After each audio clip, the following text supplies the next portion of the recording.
Hi there, everybody, and you're very welcome to the latest Cuppa Culture from the South Tip Arts podcast.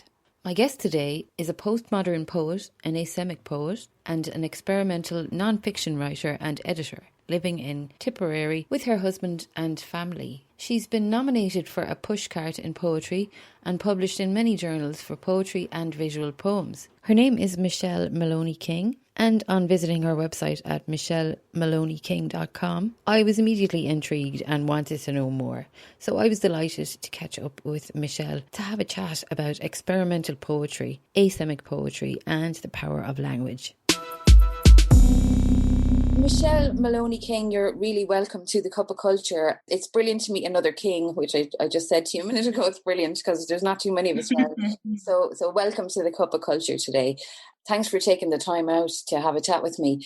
I hadn't come into contact with you before, and I'm beginning to wonder why now, because I had a look at your website, Michelle, and I was really blown away by all the different stuff that you're doing. It's super interesting.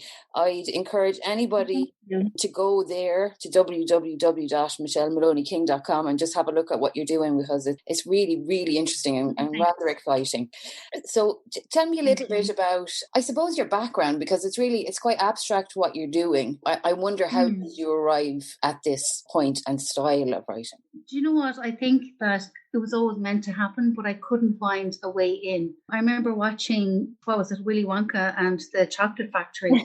And when Willy Wonka talks, the things that he says don't make sense. But I remember being really little and just jumping up because whatever he said, it just felt like magic. And I'm lucky, I'm the youngest of 7, and I think my older brothers were studying art in secondary school. And they said what he's doing is a technique, it's a form of writing based on art. So I was just magnetized, and I couldn't really find it then in kids' books when I was little. So I always knew I wanted to be a writer. You know, we had all the books at home were stored in the sitting room, which is the good room, and that room was always locked. So there was a huge association with books were very, very important. And precious. Yes, really precious. And like my mother would keep all the books that the older lads had for studying. So it was all like Shakespeare, all the classics. So whenever at Christmas time, when the books would be open, you would go in and you would just steal all the books and you'd read. So I was reading all these really big books. So in primary school, I found it a bit hard to try and read about Anne and Barry. Had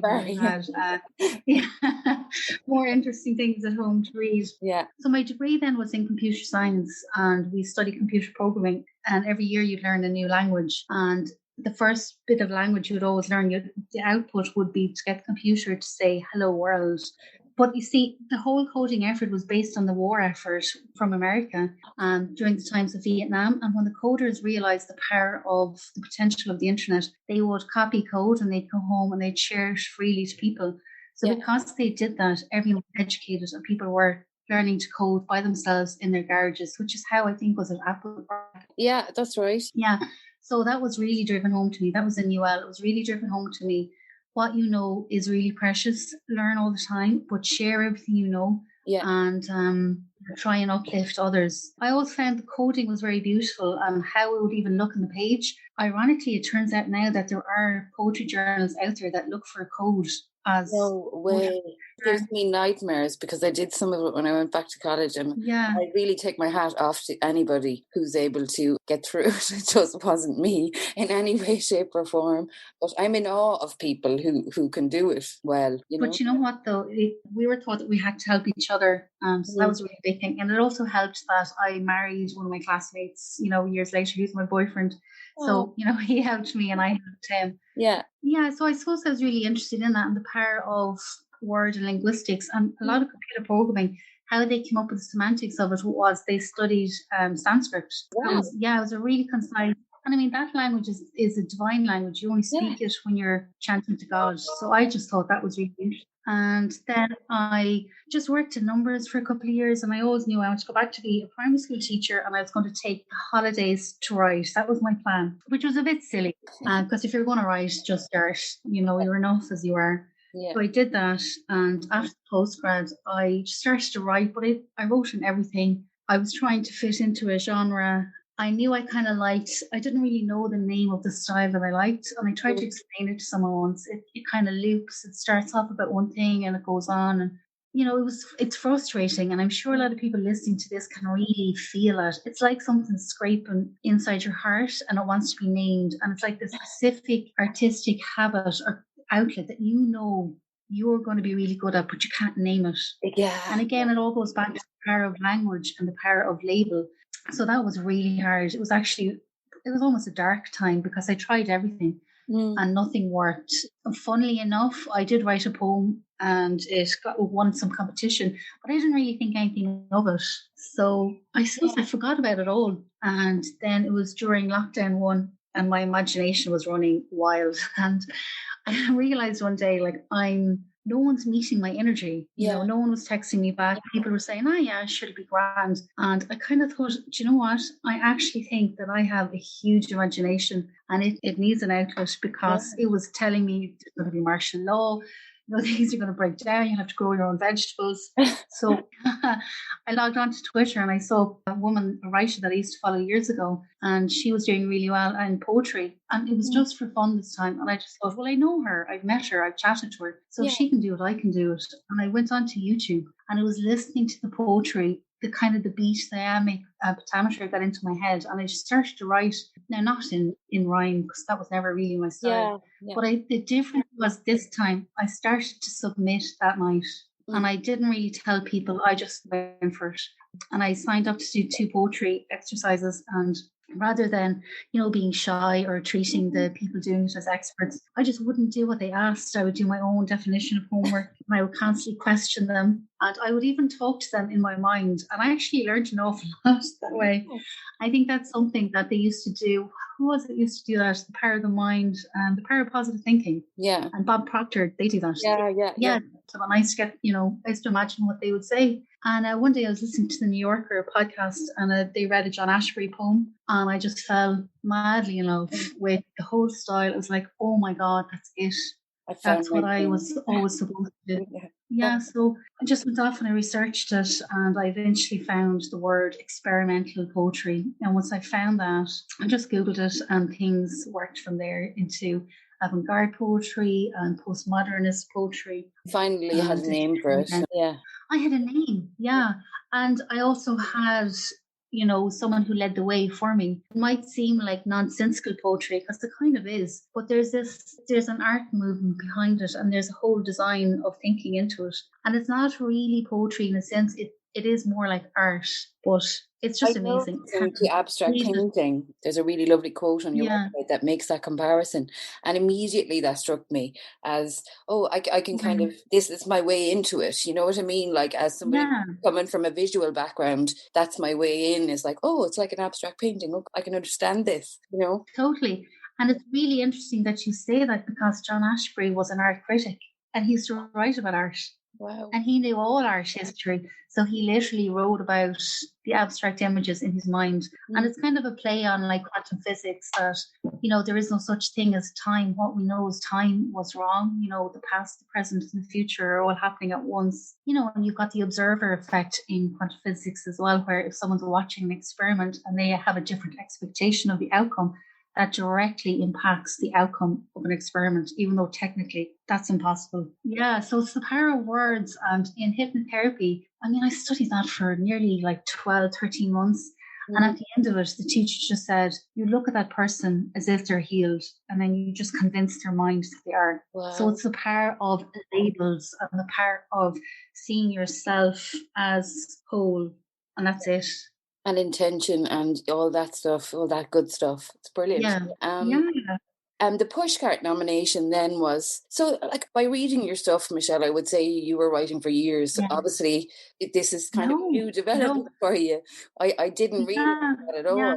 And it doesn't show, obviously, anything that you're, like, it's been in there all along. It just was waiting to come out. But you see, it was a mindset that I just decided, I saw myself there. But the difference was, I didn't really want other people's applause. I didn't really care if other people knew. And I kind of knew when, say, people that you know in real life would find out about it, there would be, I don't understand your poetry, it's weird. And that was embarrassing for a while. But I was able to say, but you're not supposed to understand it. It's like art on the page. And, you're enough.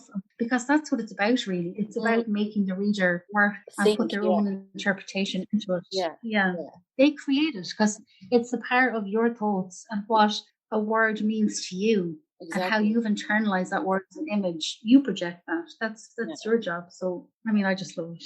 Oh my God, it's really I'm really I know I'm super enthusiastic about it, but it's really it really is after lighting something in me. And the other thing that really grabbed my attention was the asemic poetry, which I'd never even heard of, Michelle. There's absolutely no, that's like no words. It's like you're creative, because again, it's like, I am Moloney King. I am the word, and the word is me.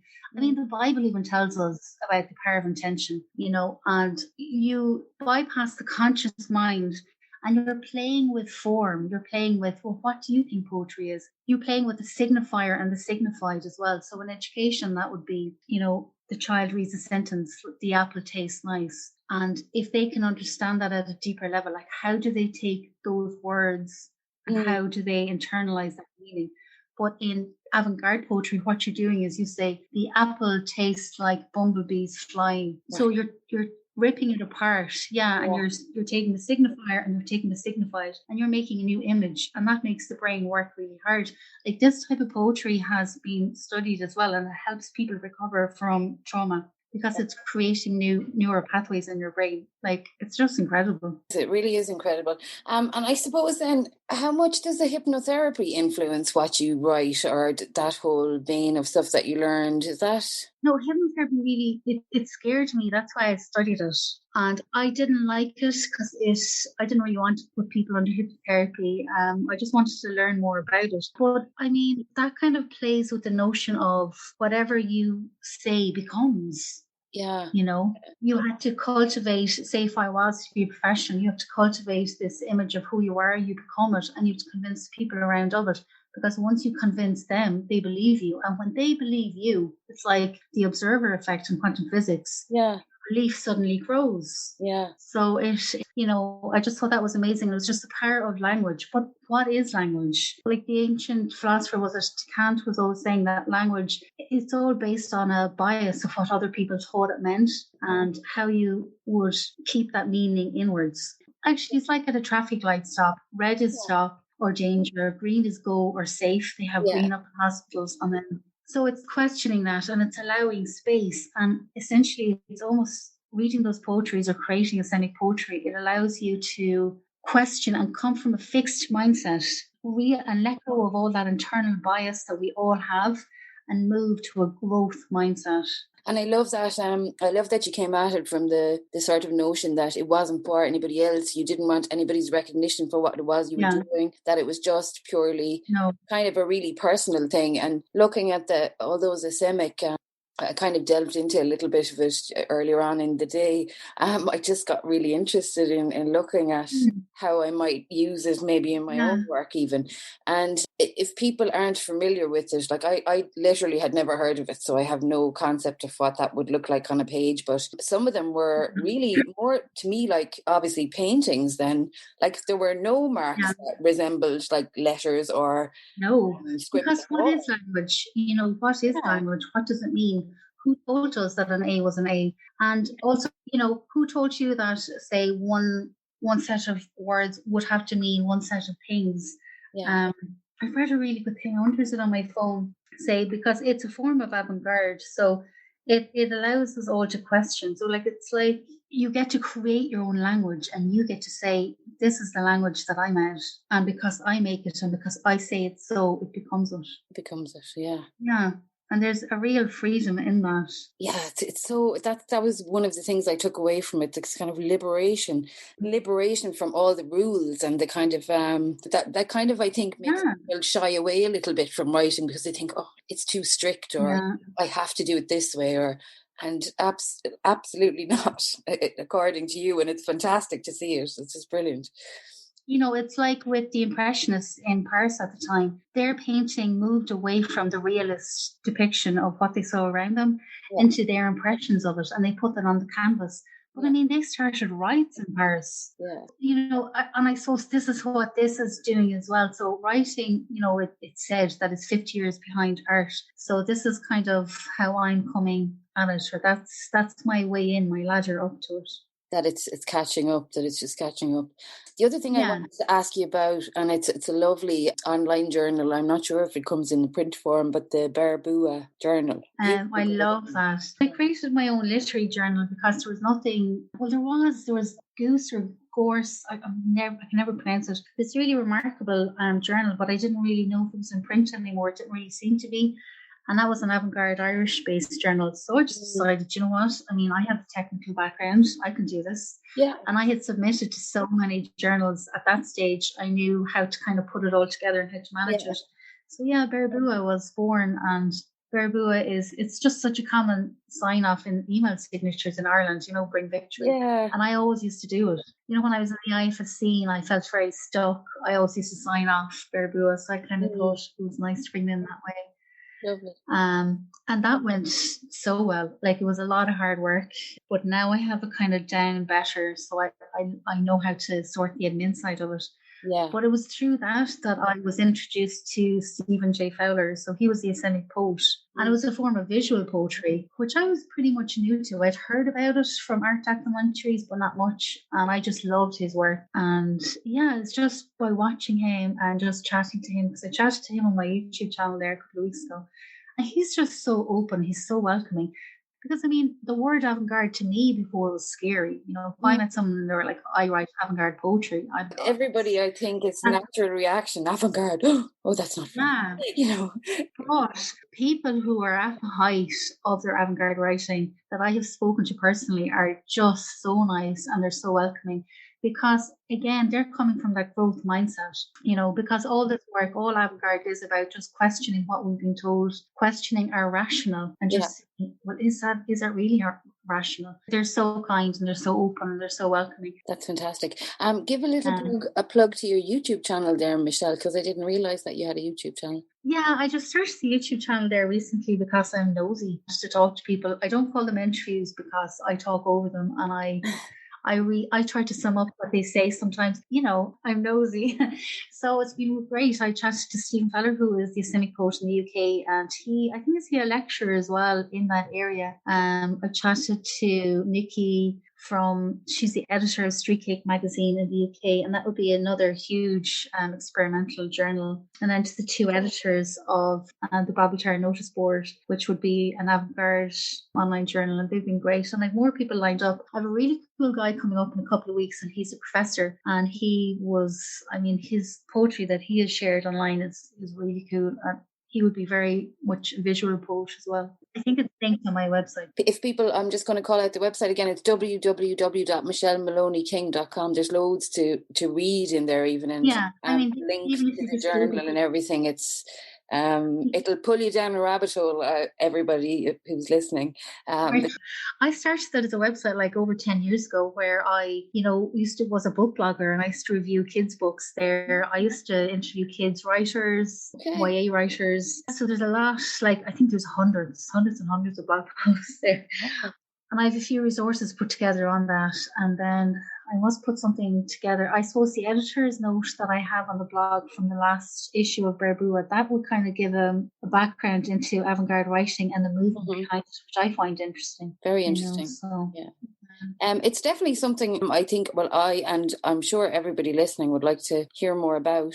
I definitely look forward to hearing more from you in the future, and it's brilliant to know that we have somebody in the local area who's doing such exciting kind of work. It's really, really cool. And I do broadcast that a lot. I make sure all the UK people know that it's a South Tipperary journal. I have that all over the social media sites as well, where it is based, because I want to my great granduncle was Thomas Francis Maher. Oh. So he would have been, he was one of the rebels. Yeah. During the 1700s, he came up with the Irish flag. When he got angry, his eyes would flash. Yeah, my eyes flash as well when I'm angry. Wow. Very good. I just thought it was amazing because one of his most famous speeches on the Union was all about basically begging the UK, see the Irish as talented, see us as artists, see us as writers, because we're much more than how we're being perceived and how you are telling us how we should perceive ourselves. And, here I am all these years later, and I'm putting a journal and I'm showcasing that talent, and I'm showcasing, Irish and UK talent as well. So I just think there's something really poignant in that. It really is. It's great work, and fair play to you for putting it all together, because you've got a full-time job and a child and a house and everything that goes along with that. And you hungry husband, peeling potatoes. But you know what though? I mean, if I can do it, anyone can do it. Just grab your phone and make a few notes. There's an amazing poet I love. It's Bernadette Mayer. She was probably a Maher as well. She's probably related to me somewhere. But she's incredible because her type of poetry is just throughout the day, she writes down her thoughts. So that is a form of poetry, and it's the most freeing form of poetry. You can get really intellectual about it.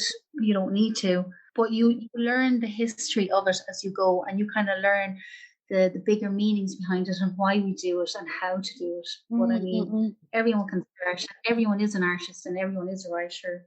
And it's important that we all celebrate that talent, because I mean, it was an outlet for me. When in lockdown, nothing was. I know what you mean. You can travel anywhere with poetry. The one thing about the lockdown was, I think it probably gave many people the little push that they needed to realise that they weren't maybe exactly where they wanted to be, and to make some changes. Yeah, no, totally. Michelle, thanks so much for having a chat with me today. You really given me loads of ideas and things to work with, and I hope you've done the same for everybody else. I think if I'm this excited about it, then there must be other people who'd like to know more about it as well. Yeah, because I mean, it's the most freeing type of poetry ever, even though it seems like the most snobbiest and the most elitist. But it's really not. It basically, we're punks and we're graffitiing our bones. That's what it is. Yeah. Fantastic. Michelle, thanks a million. Yeah. And I look forward to chatting with you again soon and keeping up to date with all your work. And I'm going to go and have a look at your YouTube channel right now. Thank you very much. Massive thanks to Michelle for having a chat with me this week. You can visit her website www.michellemoloneyking.com, where you'll find links to all the various things that she's up to at the moment. If you'd like to get in touch with the podcast, the email address is southttipartspodcast@gmail.com. That's southttipartspodcast@gmail.com, and we would love to hear from you. Talk to you all next time.